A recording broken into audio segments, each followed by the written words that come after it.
Okay بھائی، جیسا آپ کہیں۔ عزیز بھی فوراً سنجیدہ ہو گیا کیونکہ بحث کا کوئی فائدہ نہیں تھا۔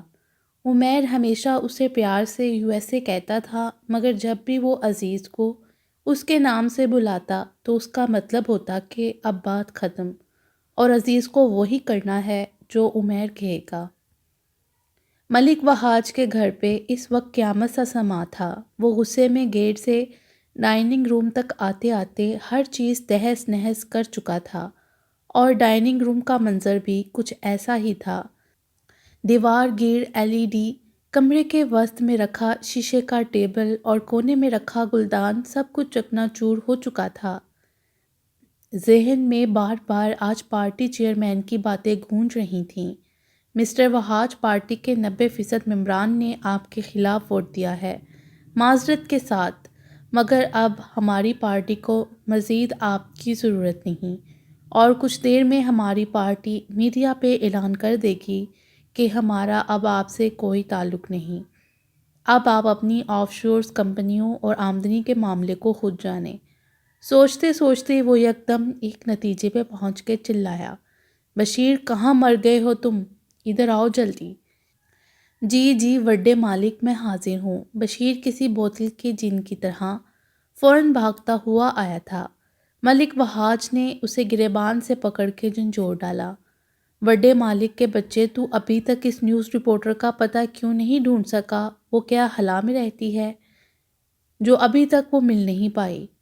بشیر ہاتھ جوڑ کے گڑ گڑایا، مالک معاف کر دے، بس ایک موقع اور دے دیں، اب کی بار آپ کو شکایت نہیں ہوگی۔ وہ اس کا گریبان چھوڑ کے پھر سے ٹہلتے ہوئے بولا، 2 دن، صرف 2 دن ہے تیرے پاس بشیرے، مجھے وہ لڑکی ہر حال میں چاہیے، زندہ یا مردہ، سمجھ گئے کہ نہیں؟ جی مالک، اچھے سے سمجھ گیا ہوں۔ بشیر کھنگارتے ہوئے بولا، چلو اب دفع ہو جاؤ، شکل گم کرو اپنی۔ ملک وحاج نے اسے جانے کا اشارہ کرتے ہوئے کہا تو بشیر ہاتھ جوڑتے ہوئے سر پیٹ بھاگا۔ تبھی ملک وحاج کے فون کی بیل بجی۔ اس نے موبائل نکال کر دیکھا تو اس کے حمایتی نیوز چینل کے مالک کا فون تھا۔ اس نے کال اٹینڈ کی تو وہ بولا، ملک جی، آپ کے لیے بڑی اچھی خبر ہے۔ ایجنٹس اس وقت ایک ٹیم کی صورت بیٹھے اب تک حاصل کی گئی معلومات کا جائزہ لے رہے تھے۔ اس ٹیم میں ASI، سب انسپیکٹر اور DSP کے عہدے کے لوگ شامل تھے۔ کہا جاتا ہے یہ پاکستان کی IB انٹیلیجنس بیورو کو عرف عام میں IB کا ہیڈ سب سے پرانی سیویلین ایجنسی ہے۔ اسے اگست 1947 میں قائم کیا گیا۔ ہیڈ کوارٹر اسلام آباد میں ہے۔ اس ایجنسی میں ہر سال پوسٹنگ آتی رہتی ہیں۔ جنرل DG کی پوسٹ پر جوائننگ کی تھی۔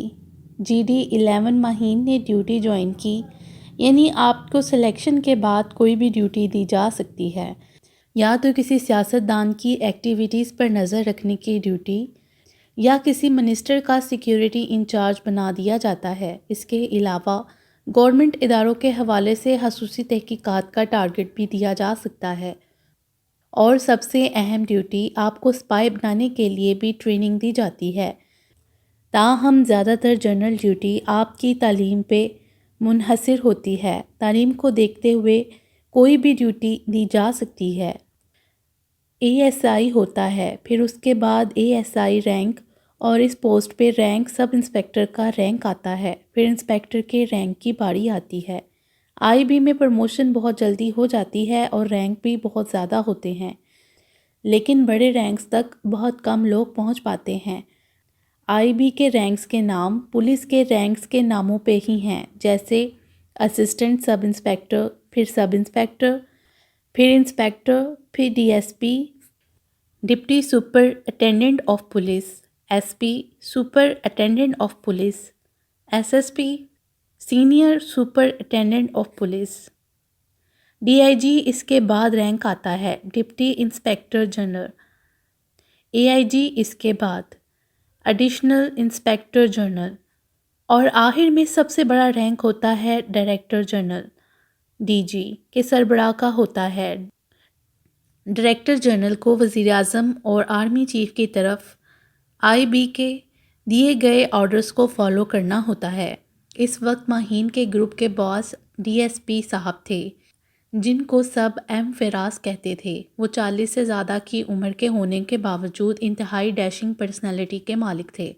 جوانوں سے زیادہ چستی پھرتی اور ہمت تھی ان میں۔ اس وقت سب بیٹھے ملک وحاج کے کیس کو ڈسکس کر رہے تھے۔ پی ایم کے آرڈر کے مطابق ہی اس کی تحقیقات کی گئی تھیں۔ ہادی، کچھ نئی معلومات بھی حاصل ہوئیں ملک وحاج کے خلاف یا نہیں؟ باس نے میز پر رکھے پیپر ویٹ کو گھماتے ہوئے براہ راست ہادی کو مخاطب کر کے پوچھا۔ ہادی آج کل ملک وحاج کا سیکیورٹی گارڈ بنا ہوا تھا اور آف شور کمپنیز کی ساری انفارمیشن اسی نے خفیہ طریقے سے ہیک کی تھی۔ ہادی باس کا سوال سن کر اپنی جگہ سے کھڑا ہوا اور بریف کرنے لگا۔ سر، بہت کچھ معلوم ہوا ہے جو کہ ہرگز بھی تسلی بخش نہیں ہے۔ ملک وحاج ایک کرپٹ سیاستدان تو ہے، مگر اس کا تعلق دہشت گردوں کی پشت پناہی سے بھی ہے۔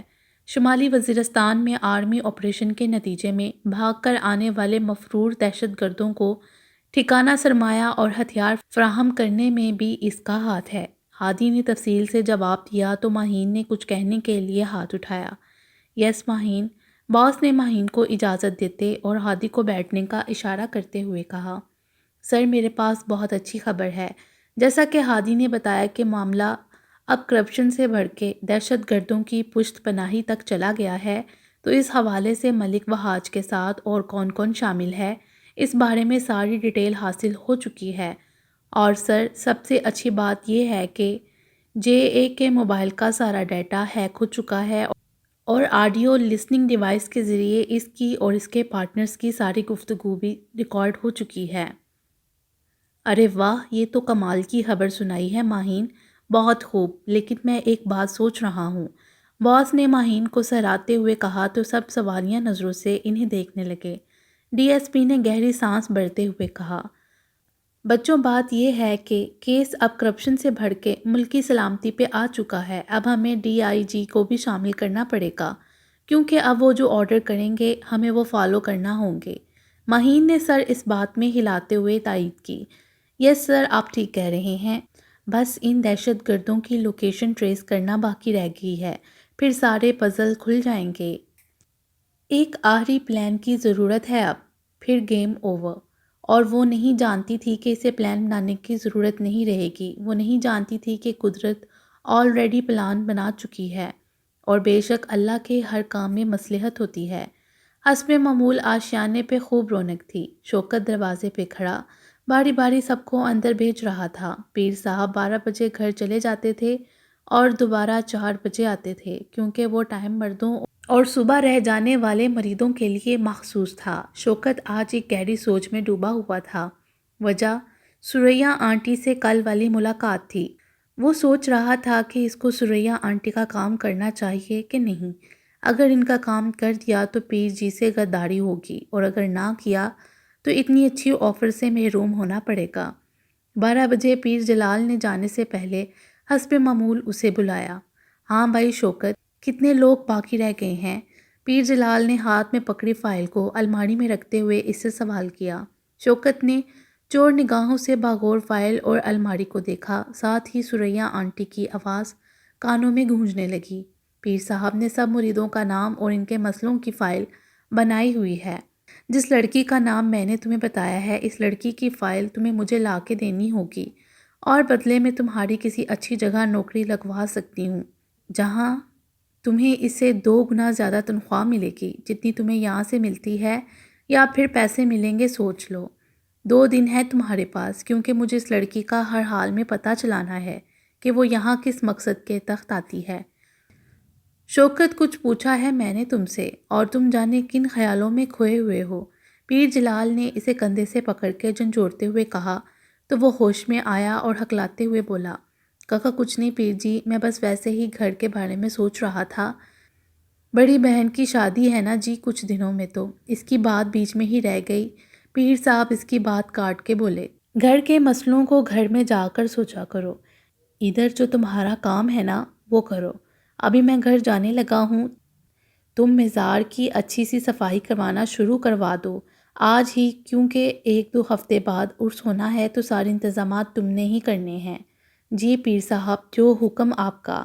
شوکت بجھے دل سے بولا۔ اسے امید تھی کہ جب وہ گھر کے مسئلوں کا بتائے گا تو پیر جی اس کا احساس ضرور کریں گے، مگر انہوں نے الٹا اسے جھڑک دیا۔ پیر جلال نے اسے باہر نکلنے کا اشارہ کیا اور خود بھی باہر آتے ہوئے کمرے کو تالا لگایا۔ پھر اسے مزید کچھ ہدایات دیتے ہوئے چلے گئے، جبکہ شوکت وہیں کھڑا سوچنے لگا، اگر ان کو میرا احساس نہیں تو مجھے بھی اپنا فائدہ سوچنا چاہیے۔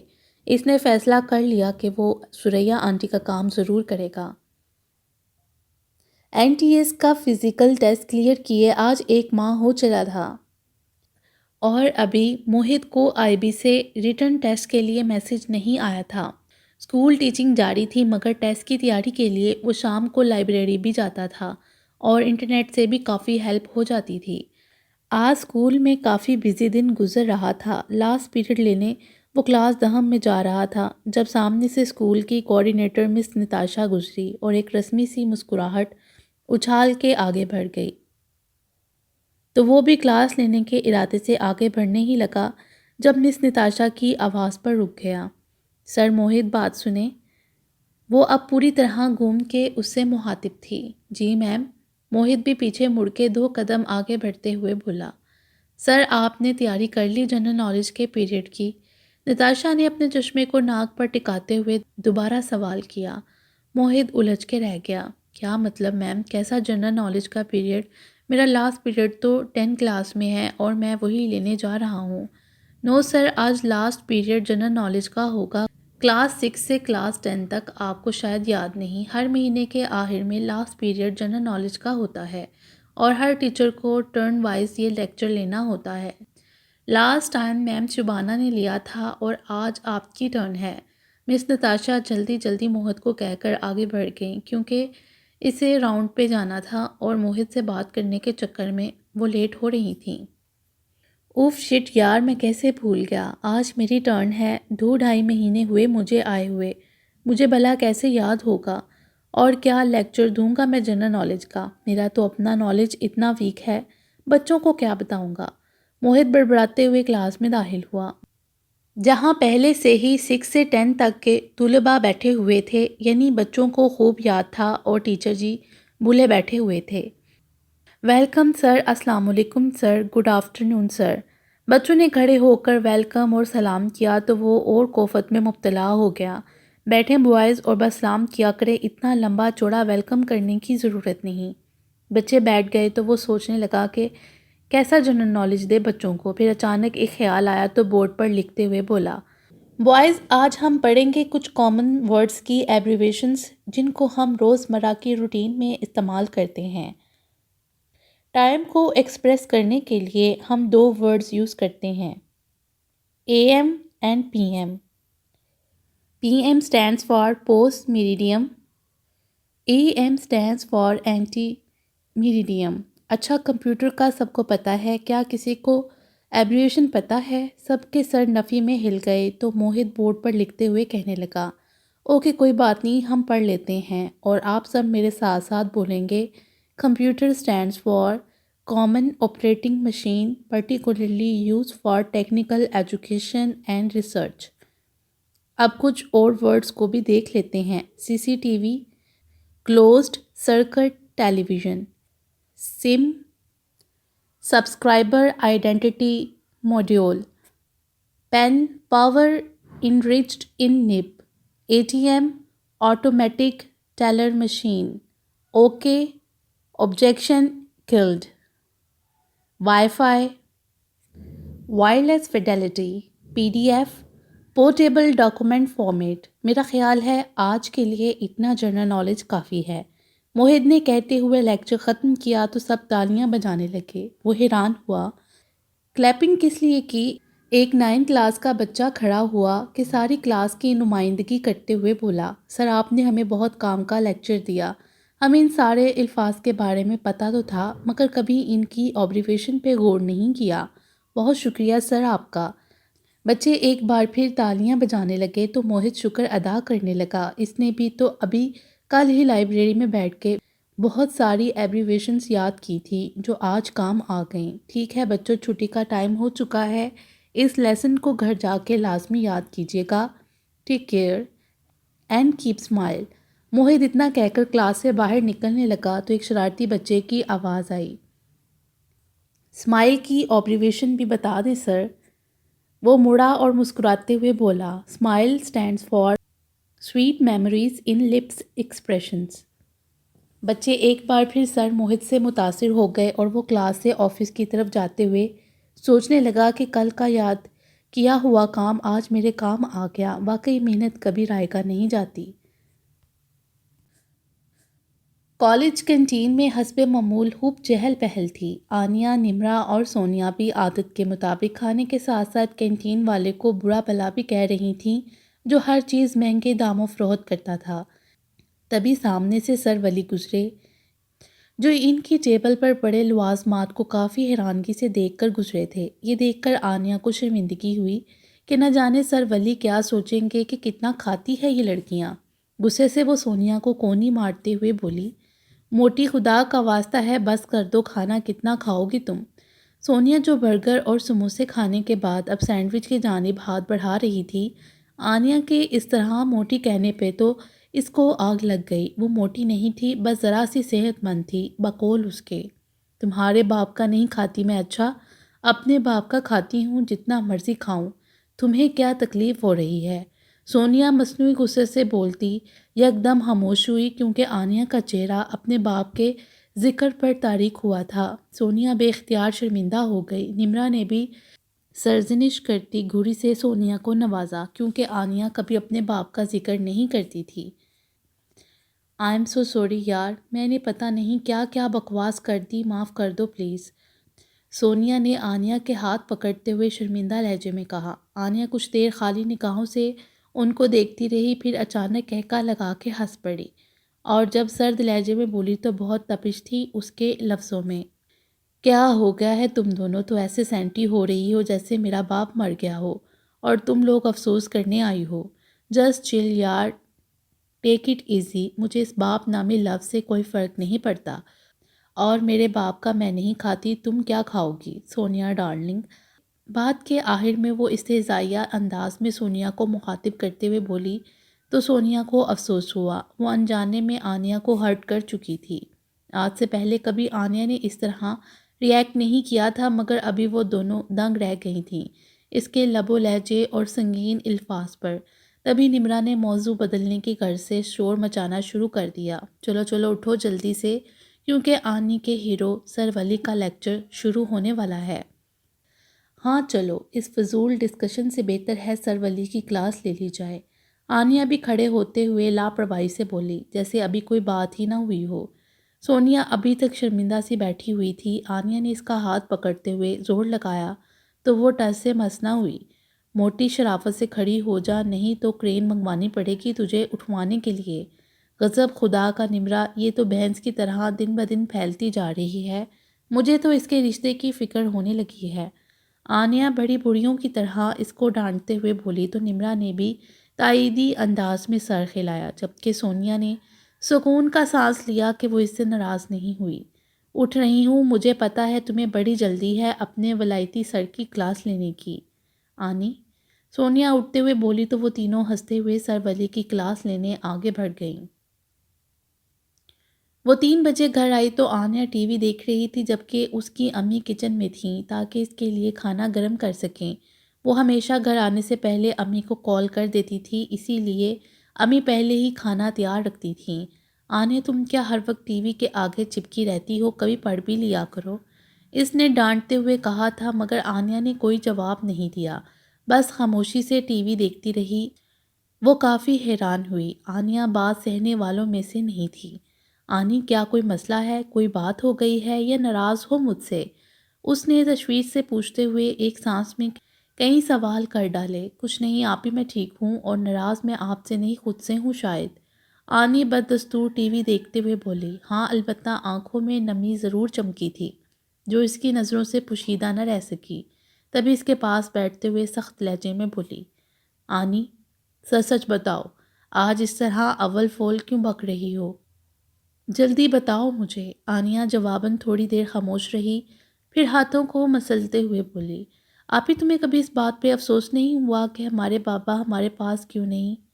ہم ہی کیوں ایسے رہ رہے ہیں اپنے بابا کے بغیر؟ اللہ نے ہمارے ساتھ ہی کیوں کیا کہ باپ کے ہوتے ہوئے بھی ہم یتیمی کی زندگی گزار رہے ہیں؟ وہ چند لمحے آنیا کی طرف دیکھتی رہی، پھر ہولے سے بولی، آنی تمہیں ایک سٹوری سناؤں؟ لو جی، فاتح بن رامزل کے جانشین ادھر بھی پہنچ گئے، جو سیدھی طرح کسی بات کا جواب نہیں دے سکتے۔ آنیا اچھی خاصی تب گئی، تبھی بڑبڑانے لگی، کون فاتح بن رامزل؟ وہ حیران ہوئی، کوئی نہیں، آپ سٹوری سنائیں۔ آنیا نے جلدی سے کہہ کر جان چھڑوائی، اگر بتا دیتی کہ فاتح نمرہ احمد کے ناول حالم کا کردار ہے تو ڈانٹ یقینی تھی کہ پڑھائی کے بجائے ناول کیوں پڑھتی ہو، سو بات بدلنے میں ہی عافیت تھی۔ وہ صوفے کی پوچھ سے ٹیک لگاتے ہوئے بولی، یہ سٹوری شاید فیس بک پہ پڑھی تھی یا کسی سے سنی تھی، ابھی یہ یاد نہیں، مگر جو یاد ہے وہ سنو۔ آتھر عاشے امریکہ کا نمبر 1 ٹینس پلیئر تھا۔ یہ عوام میں بے حد مقبول تھا۔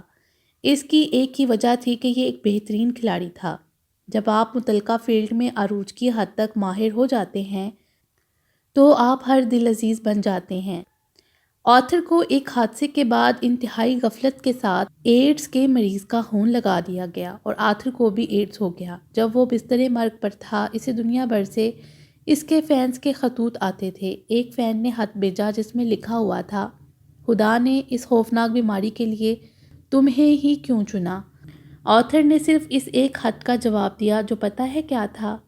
آنیا نے نفی میں سر ہلایا تو وہ پھر گویا ہوئی۔ آتھر نے خط کا جواب کچھ یوں دیا، دنیا بھر میں 50 کروڑ سے زیادہ بچے ٹینس کھیلنا شروع کرتے ہیں اور ان میں سے 50 لاکھ ہی ٹینس کھیلنا سیکھ پاتے ہیں۔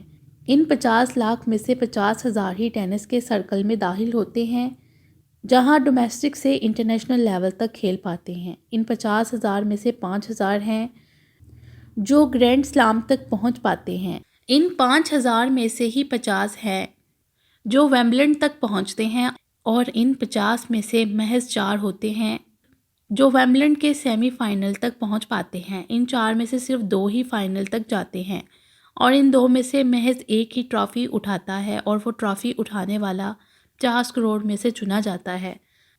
وہ ٹرافی اٹھائے۔ میں نے کبھی خدا سے نہیں پوچھا کہ میں ہی کیوں، لہٰذا آج اگر درد مل رہا ہے تو میں خدا سے شکوہ شروع کر دوں کہ میں ہی کیوں۔ جب ہم نے اپنے اچھے وقتوں میں خدا کو نہیں پوچھا کہ وائی می، میں ہی کیوں، تو ہم برے وقتوں میں کیوں پوچھتے ہیں وائی می، میں ہی کیوں؟ آنیا سن کر رہ گئی، اسے لگا وہ سانس نہیں لے پائے گی۔ اس غیر مسلم کا ایسا یقین تھا خدا کی ذات پہ، اور وہ مسلمان ہو کر شکوے کر رہی تھی۔ کتنی غلط سوچ تھی اس کی کہ ہم ہی کیوں برے وقتوں میں ہیں، جبکہ اس کے پاس ماں تھی جو اکثر لوگوں کی نہیں ہوتی، ایک مخلص اور پیار کرنے والی بہن تھی، مگر پھر بھی وہ شکوے کر رہی تھی۔ جبکہ دوسری جانب وہ سوچ رہی تھی، باحیثیت مسلمان ہمارا ایمان مضبوط ہونا چاہیے، نہ کہ شکایتیں اور شکوے ہوں اللہ سے، بلکہ جو نعمتیں اس نے عطا کی ہیں ان کا شکر ادا کیا جائے۔ اسے لگا اب اسے آنیا کو سمجھانے کی ضرورت نہیں، وہ اب خود سمجھ لے گی۔ پی پی نیوز کے رپورٹر، صحافی، کالم نگار، تجزیہ کار، غرض پورا سٹاف آج تقریب میں موجود تھا۔ مخالف نیوز رپورٹر کے نمائندے بھی تھے اور کچھ سیاستدان بھی آئے ہوئے تھے۔ اس پارٹی کی تیاریاں پچھلے 2 دن سے جاری تھیں۔ وجہ دراصل سب آج کی مہمان خصوصی سے ملنے کا اشتیاق رکھتے تھے۔ تقریب سر عظیم کے گھر پر تھی۔ 6 بجے کا وقت دیا گیا تھا اور وہ آدھا گھنٹہ لیٹ تھی۔ وہ گیٹ سے اندر داخل ہوئی تو بہت سی نظروں کو اپنے اوپر پا کے تھوڑی کنفیوزڈ ہو گئی۔ وہ عام دنوں کی نسبت آج تھوڑے مختلف حلیے میں تھی۔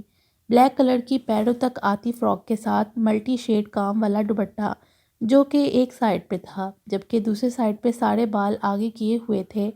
ہلکے پھلکے میک اپ کے ساتھ وہ یقیناً بہت پیاری لگ رہی تھی۔ سر عظیم نے اس کو آتے ہوئے دیکھ لیا، تبھی اسے ریسیو کرنے اس کی جانب بڑھے۔ السلام علیکم سر، اور سالگرہ بہت بہت مبارک ہو۔ اس نے ہاتھ میں پکڑا بوکے ان کی طرف بڑھایا۔ وعلیکم السلام، شکریہ۔ بوکے لیتے ہوئے وہ رسمی انداز میں مسکرائے اور اسے لیے اندر کی جانب بڑھے۔ ویسے سر، یہ کوئی برتھ ڈے پارٹی تو لگ نہیں رہی، ایسا لگتا ہے جیسے کوئی آفیشیل گیٹ ٹوگیدر ہو۔ اس نے ارد گرد نظر دوڑاتے ہوئے کہا، جہاں ہر طرف صرف میڈیا سے متعلق لوگ ہی نظر آ رہے تھے اور اسی لیے وہ الجھن کا شکار تھی۔ سر عظیم چلتے چلتے رکے کیونکہ اب وہ اسٹیج کے قریب پہنچ چکے تھے۔ وہ اس ماحول سے فرار چاہنے کا کوئی بہانہ سوچنے لگی۔ سر عظیم اس کے ارادے کو بھانپ گئے، جبھی اسے چیئر پر بیٹھنے کا کہہ کے خود بھی اس کے ساتھ بیٹھ گئے۔ دیکھو بیٹا، میرا خیال ہے تمہیں سچ بتا دیا جائے۔ بات اصل میں یہ ہے کہ آج میری برتھ ڈے نہیں ہے اور نہ ہی آج کوئی برتھ ڈے پارٹی ہے۔ تمہارا خیال بالکل صحیح ہے، یہ آفیشیل گیٹ ٹوگیدر ہی ہے۔ اتنا کہہ کر اس کے وہ تاثر دیکھنے کے لیے رکے جو تنے نقوش کے ساتھ ان کو دیکھ رہی تھی۔ وہ پھر سے نظریں چراتے ہوئے بولے، تم آج تک کسی ایسی پارٹی میں نہیں آئی، پتہ نہیں تم اس فیلڈ میں ہوتے ہوئے بھی میڈیا کے لوگوں سے ملنے سے کتراتی کیوں ہو؟ بس اسی لیے تمہارا ڈر دور کرنے کے لیے تمہیں بلایا، اور آج ایک سرپرائز بھی ہے تمہارے لیے۔ اسٹیج پر باقاعدہ تقریب شروع ہو چکی تھی۔ وہ غصے سے بولتے ہوئے اٹھی، سر آپ نے یہ کیا کیا؟ جب آپ کو پتہ بھی ہے کہ میں ان سب جمیلوں سے دور رہتی ہوں تو پھر آپ نے کیوں جھوٹ بول کر مجھے بلوایا؟ اور مجھے کوئی سرپرائز ورپرائز نہیں چاہیے، میں گھر جا رہی ہوں ابھی اور اسی وقت۔ اس کی چھٹی حص مسلسل کہہ رہی تھی کہ اسے فوراً نکل جانا چاہیے۔ تبھی اسٹیج پر ملک وہاج کے کیس کی بات چلنے لگی تو اس کے بدترین خدشات کی تصدیق ہو گئی۔ ہوسٹنگ کے فرائض جونیئر رپورٹر ملیحہ دے رہی تھی اور اس کے اگلے الفاظ کیا ہوں گے وہ بخوبی جانتی تھی۔ تبھی جلدی سے جانے کے لیے مڑی مگر دیر ہو چکی تھی۔ ملیحہ اب کہہ رہی تھی، آپ سب یقیناً اس صحافی کو دیکھنا چاہیں گے جس نے ملک وہاج کے کیس کی حقیقت کو دنیا کے سامنے اجاگر کیا، تو ہم دعوت دیتے ہیں۔ وہ تقریباً بھاگتے ہوئے اسٹیج سے دور جانے لگی۔ سر عظیم بھی بکھلائے ہوئے اس کے پیچھے بھاگے۔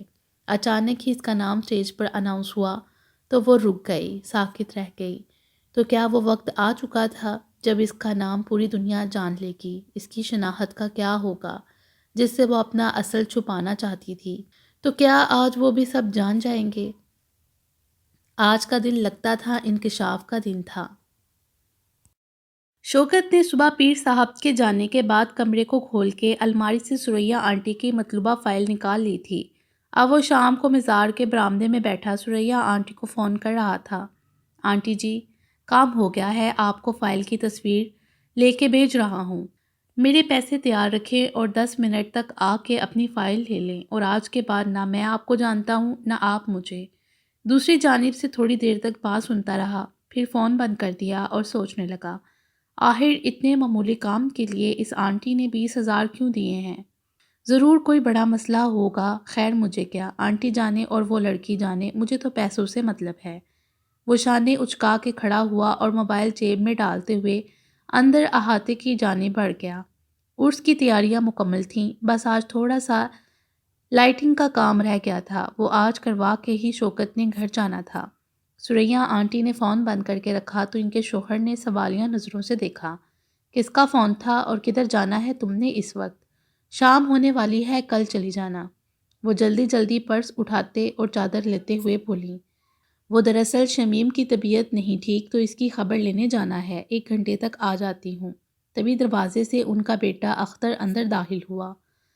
سلام اماں جان۔ وعلیکم السلام بیٹا، میں ابھی ایک ضروری کام سے جا رہی ہوں، کھانا رکھا ہے تم کھا لینا۔ وہ جلدی جلدی بولتے ہوئے باہر کی جانب بڑھنے لگیں تو اختر خیرانی سے بول اٹھا، اماں کہاں جا رہی ہیں آپ؟ مجھے بات کرنی ہے آپ سے۔ مگر ثریا آنٹی سنی انسنی کرتے ہوئے بیرونی دروازے سے باہر جا چکی تھیں۔ وہ وہیں باپ کے پاس بیٹھ گیا۔ ابو جی ایک بات بتائیے۔ ہاں بیٹا پوچھو، زمان صاحب نے نرمی سے کہا تھا۔ وہ ذرا جھجک کے مدھم آواز میں بولا، وہ آپ لوگ ابھی تک میرا رشتہ کیوں نہیں لے کر گئے فاطمہ آنٹی کے گھر؟ زمان عباسی قدرے حیران ہو کر اس کو دیکھنے لگے۔ وہ ان کا بہت فرما بردار بیٹا تھا، ہمیشہ ماں باپ کی پسند کے مطابق زندگی گزاری۔ اب تک اس نے کوئی خواہش نہیں کی تھی، مگر اب زندگی میں پہلی دفعہ اس نے اپنی پسند سے ماں باپ کو آگاہ کیا تھا تو وہ دونوں ہی بہت خوش ہوئے تھے۔ مگر اب کی بات اور تھی۔ وہ پریشانی سے کہنے لگے، بیٹا بات دراصل یہ ہے کہ پہلے پہل تو تمہاری اماں بڑی خوش تھی، دبے لفظوں میں اس نے فاطمہ کو اشارہ بھی دیا تھا، مگر کچھ دنوں سے وہ اس موضوع پہ بات ہی نہیں کر رہی۔ میں تو خود پریشان ہو گیا ہوں۔ اختر کو بھی پریشانی نے آن گرا۔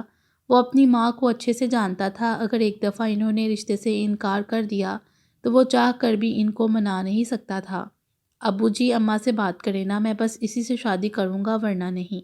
بیٹا تم فکر نہیں کرو، اللہ سب بہتر کرے گا، انہوں نے اختر کو تسلی دیتے ہوئے کہا۔ اب سارا دار و مدار ثریا آنٹی پہ تھا اور ان کے ارادے کچھ نیک نہیں تھے۔ عزیز اور کافی زیادہ آرمی والے اب واپس آ چکے تھے کیونکہ شمالی وزیرستان میں گھمسان کی لڑائی کے بعد حالات اب کچھ کنٹرول میں تھے۔ عمیر البتہ وہیں تھا اور کچھ سپاہی بھی۔ آج عزیز کو آخرکار خوشخبری مل گئی تھی جس کے بارے میں عمیر نے آپریشن پہ جانے سے پہلے بتایا تھا۔ عزیز نے ISI میں شمولیت کے لیے ہیڈ آفس درخواست دی تھی جو کہ اپروو ہو چکی تھی۔ اب وہ باقاعدہ اپلائی کرنے کے بعد ISI جوائن کر سکتا تھا۔ وہ اپنا نام سن کے ساکت رہ گئی۔ اسے معلوم ہو گیا کہ آج ساری حقیقت کھل کے سامنے آ جائے گی۔ اس کے نام، پہچان اور شناخت پر پڑا پردہ اب ہٹنے والا تھا۔ اس کا دھیان سٹیج پہ بولتی ملیحہ کی جانب تھا۔ آپ سب آج اس ہستی کو دیکھنے کے لیے اکٹھے ہوئے ہیں تو ان کو سٹیج پر بلاتے ہیں۔ آپ سب کی پرزور تالیوں پہ please welcome our senior journalist miss Dua Fatima ملک۔ سب تالیاں بجانے لگے اور سب کی متلاشی نظریں دعا کو ڈھونڈ رہی تھیں جو اس وقت لان کے آخری سرے پہ موجود سر عظیم سے بحث میں مشغول تھی۔ دیکھیں دعا بیٹا، تمہیں سٹیج پر جانا ہوگا، سب کو فیس کرنا ہوگا۔ دوسرے نیوز چینل کے لوگ بھی آئے ہوئے ہیں، یہ بہترین موقع ہے اپنے کیریئر کو بنانے کا، تم میری بات کو سمجھو۔ وہ ضد ہو گئی۔ وہ بار بار اسے فورس کیوں کر رہے تھے؟ کیونکہ وہ کہہ چکی کہ وہ سب کے سامنے نہیں آنا چاہتی۔ ملیحہ معاملے کی نزاکت کو سمجھتے ہوئے سب کو دعا کے بارے میں مزید بریف کرنے لگی تاکہ تب تک وہ بھی آ جائے۔ سر آپ بار بار کہہ کر کیوں مجھے شرمندہ کر رہے ہیں؟ میں مجبور ہوں، میڈیا کو فیس نہیں کر سکتی۔ آپ پلیز میری بات سمجھیں اور مجھے گھر جانے دیں، وہ روحان سی ہو کے بولی، لیکن سر عظیم پھر بھی اپنی بات پر ڈٹے رہے۔ دعا میں صرف تمہارا باس نہیں بلکہ استاد بھی رہ چکا ہوں، اور تم اپنے ٹیچر کی بہت عزت کرتی ہو نا، تو کیا گوارا کر لو گی کہ تمہاری وجہ سے لوگ تمہارے استاد پہ انگلیاں اٹھائیں؟ کیونکہ اگر تم ابھی سب کے سامنے نہیں آؤ گی تو انسلٹ تمہاری نہیں میری ہوگی، کیونکہ آج کی پارٹی تمہارے لیے ہی رکھی گئی ہے۔ سر عظیم نے دعا کو ہر طریقے سے منا کر دیکھ لیا تھا، مگر جب وہ کسی طور راضی نہ ہوئی تو انہوں نے آخری جذباتی حربہ استعمال کیا۔ وہ واقعی دعا کے ٹیچر رہ چکے تھے۔ BSc میں انگلش انہوں نے ہی پڑھائی تھی، پھر اپنا بزنس کرنے کا سوچا تو نیوز چینل بنا لیا۔ دعا کو ان کے ساتھ کام کرتے تقریباً 1 سال سے زیادہ عرصہ ہو گیا تھا، مگر وہ ابھی تک کسی بڑے کیس کی رپورٹ نہیں کر پائی، اور اب جب موقع مل رہا تھا تو سر عظیم چاہتے تھے کہ وہ فائدہ اٹھائے اور اپنا نام بنائے، اسی لیے اب وہ جذباتی انداز میں اس کو راضی کر رہے تھے۔ سر اب آپ مجھے ایموشنل بلیک میل کر رہے ہیں، وہ تب کے بولی۔ ہاں کر رہا ہوں، کیونکہ میری کریڈیبلٹی کا انحصار تم پہ ہے۔ میں دیکھنا چاہتا ہوں تم اپنے استاد کی بات کو کتنی فوقیت دیتی ہو۔ وہ بھی اب کی بار غصے سے بولے۔ فائن، میں سمجھ گئی، آپ اپنے احسان کا بدلہ چاہتے ہیں جو آپ نے مجھے جاب دے کر کیا اور مجھے اس مقام تک لائے۔ وہ غصے سے بولتی ہوئی اب بات کو غلط رنگ دے رہی تھی۔ ٹھیک ہے سر، میں آپ کے کہنے پر سب کے سامنے ایکسپوز ہونے کے لیے تیار ہوں، لیکن پھر بعد میں جو ہوگا اس کے ذمہ دار آپ ہوں گے۔ وہ ہار ماننے والے انداز میں سٹیج کی جانب بڑھ گئی تو سر عظیم نے شکر ادا کیا اور سوچنے لگے، اس ضدی لڑکی کو منانا واقعی بہت مشکل تھا، مگر میں نے جو بھی کیا اس کی بہتری کے لیے کیا۔ اگر آج وہ اپنے ڈر کو فیس کر لے گی تو اس کا مستقبل یقیناً بہت روشن ہوگا، مگر آگے کیا ہونے جا رہا تھا سر عظیم اس بات سے بے خبر تھے۔ ثریا آنٹی جب مزار پر پہنچی تو شام کے سائے گہرے ہو رہے تھے۔ شوکت نے کم و بیش سارا کام نپٹا لیا تھا۔ سال کا پہلا بڑا عرس ہونے جا رہا تھا تو انتظامات بھی بہت اچھے اور بڑے پیمانے پر ہو رہے تھے۔ وہ ان کو اندر داخل ہوتے ہی سامنے کھڑا نظر آیا۔ وہ اسی جانب بڑھ گئیں، قریب جا کے بیگ سے 5000 کے 4 نوٹ نکالے اور اس کی جانب بڑھا دیے۔ شوکت نے احتیاط سے ادھر ادھر دیکھتے ہوئے پیسے اپنی جیب میں ڈال لیے اور ہاتھ میں پکڑی فائل ثریا آنٹی کو تھما دی۔ ویسے آنٹی جی، آپ کو اس لڑکی کی فائل کیوں چاہیے تھی؟ شوکت کے اس سوال پر ثریا آنٹی نے اس کو گھوری سے نوازا اور غصے سے بولی، یہی سوال اگر میں تم سے پوچھوں کہ تم نے مجھ سے پیسے کیوں لیے تو تم کیا جواب دو گے؟ شوکت ایک پل کو چپ ہو گیا، پھر اداسی سے بولا، میری بہن کا اگلے ہفتے نکاح ہے اور سسرال والے موٹر سائیکل جہیز میں مانگ رہے تھے، 25,000 میرے پاس پڑے تھے مگر باقی پیسوں کا انتظام نہیں ہو رہا تھا۔ اب 20,000 آپ نے دے دیے ہیں تو ایک نئی موٹر سائیکل آسانی سے آ جائے گی اور میری بہن کا نکاح بھی ہو جائے گا۔ بہت افسوس ہوا تمہاری کہانی سن کے۔ کتنی تنخواہ دیتے ہیں تمہیں پیر صاحب؟ آنٹی سریا نے تاثر سے پوچھا۔ شوکت نے مختصر جواب دیا۔ وہ دوبارہ تجسس سے پوچھنے لگا، خالہ اب تو بتا دو آپ کو اس لڑکی کی فائل کیوں چاہیے؟ وہ بے چارگی سے بولی، کیا بتاؤں تمہیں، یہ لڑکی میری ہمسائی فاطمہ کی بیٹی ہے۔